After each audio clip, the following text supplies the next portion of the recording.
He's going to get a third term. So Trump 28, Trump is going to be president in 28, and people just ought to get accommodated with that. So what about the 22nd Amendment? There's many different alternatives. At the appropriate time, we'll lay out what the plan is, but there's a plan. We had longer odds in 16 and longer odds in 24 than we got in 28. And President Trump will be the president of the United States, and the country needs him to be president of the United States. We have to finish what we started. Trump is a vehicle. I know this will drive you guys crazy, but he's a vehicle of divine providence. He's an instrument. He's very imperfect. He's not churchy, not particularly religious, but he's an instrument of divine will. And you can tell this of how he's pulled this off. We need him for at least one more term, right? And he'll get that in 28. You're not driving me crazy. I'm trying to understand the coherence of the things you've just told me. On the one hand, you've said the Constitution is fit for purpose.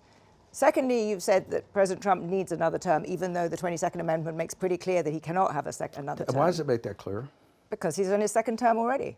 At some point in time, we will make sure we go through, Zanny, and define all those terms. But you will be undermining the spirit of that amendment, even if you find some way around it. If the American people, with the mechanisms we have, put Trump back in office, are the American people tearing up the Constitution? Would that be tearing up? Well, would the American people be going against the spirit of the Constitution, ma'am?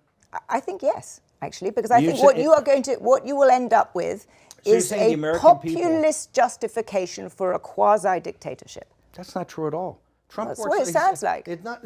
Trump is a dictatorship. Did you just see the compromises he had to make on the big, beautiful bill? You see the compromises he has to do on everything, on accommodating Zelensky, on what President Trump. President Trump is nothing but a series of negotiations to kind of keep this thing rolling forward, where he's having trade-offs all the time. Steve, you've just spent the last 20 minutes telling me we have to smash the other side. There's no room for debate. There's no room for compromise. We must smash them. And now you're telling me this is a negotiation. I mean, that's no. I guess that's why it seems to me some kind of tension there. The only way President Trump wins in 2028 and continues to stay in office is by the will of the American people, okay?